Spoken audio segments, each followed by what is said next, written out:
Hey, Shalom. I want to give all praise, honor, and glory to Yahweh Shem Shai. Double honors to the apostles and elders of Great Millstone who rule and teach well. Much love, peace, and blessing to you, Akim, throughout the four winds, pushing this truth and sincerity. Okay. This is a lesson I'm just going to go into of knowing your surroundings.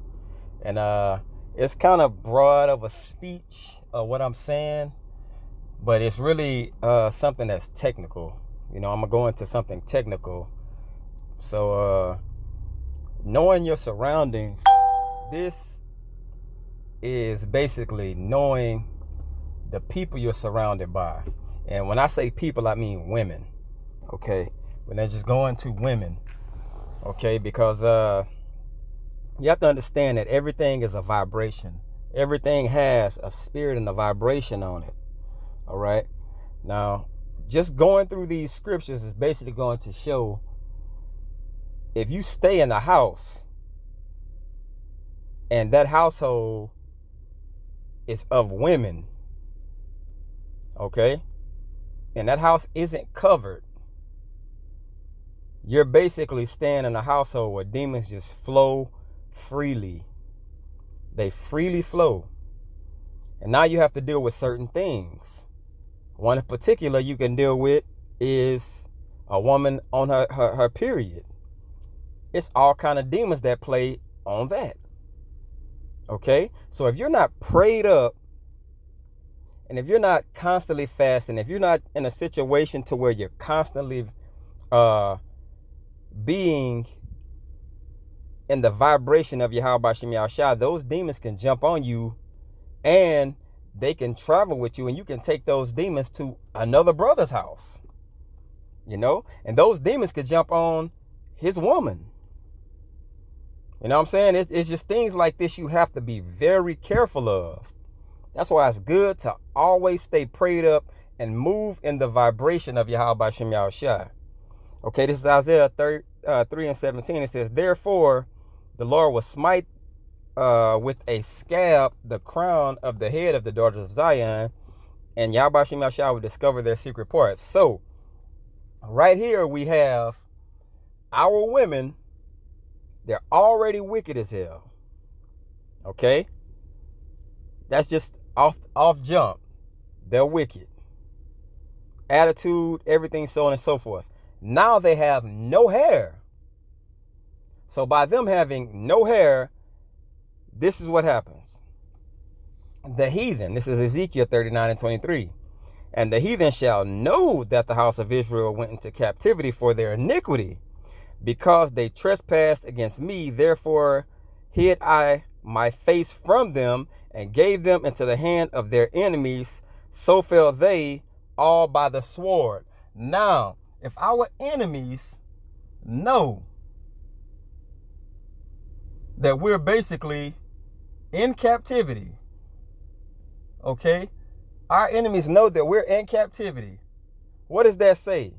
Everything that's a weakness for us, they know about it. They know the laws we follow. They know how we're supposed to conduct ourselves. Okay? So that gives them a jump and a head start on us. Okay? This is Psalms 83:3. It says, "They have taken crafty counsel against thy people, and consulted against thy hidden ones. They have said, Come, let us cut them off from being a nation, that the name of Israel be no more in remembrance." Okay? So if we're no more in remembrance and we don't know who we are, and they knew that we went into captivity, all these things, and we're going to speak on the woman. Okay? So now look at how they play it.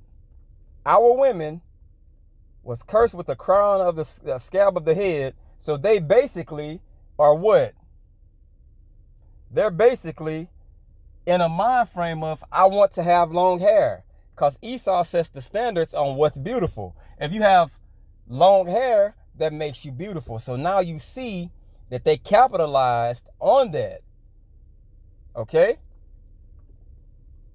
1 Corinthians 11:5. "But every woman that prayeth or prophesy with her head uncovered dishonoreth her head. For that is even all one as if she were shaven.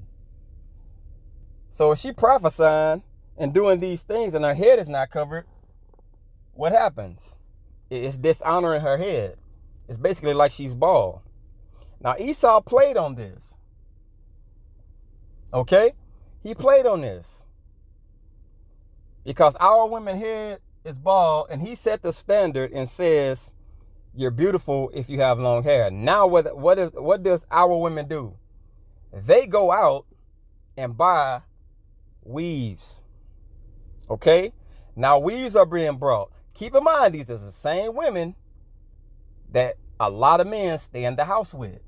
Now, it just told you that if her head is covered when she's reading the scriptures, is not covered, then she basically is cursed. You know what I'm saying? Her head is cursed.